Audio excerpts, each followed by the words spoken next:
1/n summation i equal to 1 से capital N ZI alpha i। अब इसी को लिखो 1/n Z1 alpha 1 Z2 alpha 2 dot dot dot ZN alpha n ना बेटा, यही चीज है ना ये, कि कुछ अलग है? यही चीज है, बताइए, यही चीज है ना, और तो कुछ अलग है नहीं। तो अच्छा आप एक बात बताइए, इनमें जो अल्फा 1 है, अल्फा आईज जितने हैं 1 से लेके कैपिटल N तक, इनमें से बस वही वाले बचेंगे जिसकी वैल्यू 1 है ना, जिसकी वैल्यू 1 है बस वही बचेगा, बाकी सब 0 हो जाएगा। तो अच्छा एक बात बताइए, जहां जहां पे अल्फा आई की वैल्यू 1 होगी, उससे रिलेटेड जो वेरिएबल है वही तो सैंपल में होगा, समझ रहे हो? अल्फा की वैल्यू अल्फा की वैल्यू जहां जहां 1 होगी, उसी से रिलेटेड जो जेड आई है, Z1 Z2 जो भी है पॉपुलेशन का, वही तो सैंपल में इंक्लूड होगा, और बाकी सब तो नहीं होंगे। समझ रहे हो कि नहीं, पहले ये बताओ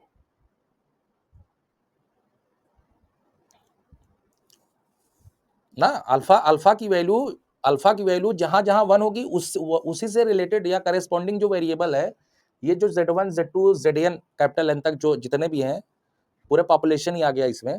तो अल्फा की वैल्यू जिस पॉइंट पे 1 होगी, वही वाला इससे क्या होगा, वही वाला सैंपल में इंक्लूडेड होगा पॉपुलेशन वैल्यू। समझ रहे हो कि नहीं? और जहां जहां 0 होगी, वो वाली पॉपुलेशन वैल्यू सैंपल में नहीं है। सिंपल सी बात है। अल्फा का तो कंसेप्ट ही ये है ना, कि ith unit included in the sample ना। अल्फा की वैल्यू 1 है, इसका क्या मतलब, वो वाली यूनिट सैंपल में है। तो अल्फा जहां जहां 1 है, इसका मतलब उससे रिलेटेड जो z है, उससे रिलेटेड z का मतलब समझ रहे हो, y। z बना किससे है, y से ही तो बना है।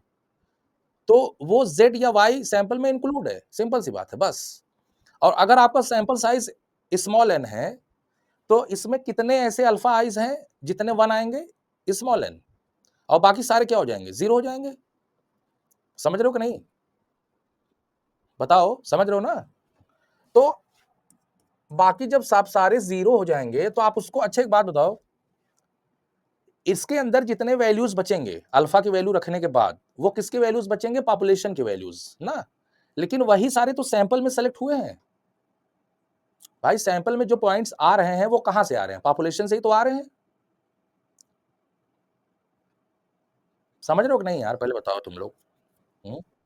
इमेजिन कर पा रहे हो? देखो मैं जानता हूं इतना आसान नहीं है ना भाई, पीपीएस है ये, WOR जबकि, तो थोड़ा सा दिमाग लगाना बनता है ना, इतना इजीली समझ में थोड़ी आ जाएगा। देखो, ये Z1 Z2 जो मैंने लिखा है ना, Z1 Z2, ये पॉपुलेशन वैल्यूज हैं, ठीक है। अब इनमें से जो बचेगा, जब अल्फा आई की वैल्यू 1 हो जाएगी, जहां जहां, वही वाला यूनिट क्या होगा, सेलेक्ट होगा सैंपल में। जैसे कि एग्जांपल के तौर पे बता देता हूं, जैसे मान लो आपका सेलेक्ट हो गया एक जो है Z2 सेलेक्ट हो गया, और मान लो Z5 सेलेक्ट हो गया, Z6 सेलेक्ट हो गया, इसे डॉट डॉट डॉट, मान लो मान लीजिए कि कैपिटल N-1 सेलेक्ट हो गया, और ये मिला के कितने हैं, मान लो n वैल्यूज हैं, ठीक है बेटा। समझ रहे हो कि नहीं? देखो हमने ये जो Z2 Z5 Z6 लिखा है ना, ये पॉपुलेशन की वैल्यूज लिखा है, लेकिन मान के चलो कि ये पूरे कितने हैं, स्मॉल n वैल्यूज है ना। लेकिन इन्हीं को तो हम सैंपल में ऐसे लिखते हैं, सैंपल पॉइंट्स अगर लिखना होता है तो स्मॉल Z1 Z2 ना, ZN, सैंपल को तो हम इसी तरीके से लिखते हैं, Z1 Z2 ZN, है ना। पॉपुलेशन की वैल्यू जो भी पहले आए सैंपल में, उसको हम स्मॉल y1 से लिखते हैं ना। चाहे एकदम लास्ट वाली पॉपुलेशन की सेलेक्ट हो दूसरे नंबर पे, तो उसको y2 से लिखते हैं, है ना। समझ रहे हो कि नहीं? पॉपुलेशन की जो भी वैल्यू सेलेक्ट हो, हमें क्या पता कौन सेलेक्ट हो रही है, हम तो उससे भाई y1 y2 small y1 small y2 dot dot dot small yn से ही लिखते हैं। अब जैसे स्मॉल yn का क्या मतलब, अब हमको ये थोड़ी पता है कि ये पॉपुलेशन का पहला वाला पॉइंट है, भाई हमको क्या पता कौन सा है, पता ही रहता तो फिर प्रोबेबिलिटी का क्या जरूरत है ना बेटा। तो इसीलिए मैं इसको ऐसे लिख दे रहा हूं, small 1/n summation i equal to 1 से दिस और ZI, ठीक है। ये जो ZI लिखा जा रहा है, इसका मतलब ये है कि n वैल्यूज हैं z के जो सैंपल में हैं, ठीक है। समझ रहे हो कि नहीं? भाई आप इसको पॉपुलेशन वैल्यूज थोड़ी लिखा जाता है यार सैंपल में।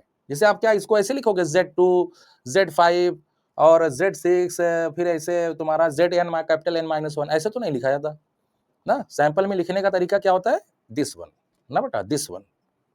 तो इसी चीज को देखो फिर से तुम्हारा यही आ गया ना, ये और ये दोनों चीज सेम ही है, फिर से वही आ गया। तो आप चाहे इसको लिखिए चाहे इसको लिखिए, दोनों सेम चीज है। ठीक है, बताइए अभी भी कंफ्यूजन है आप लोगों को इसमें?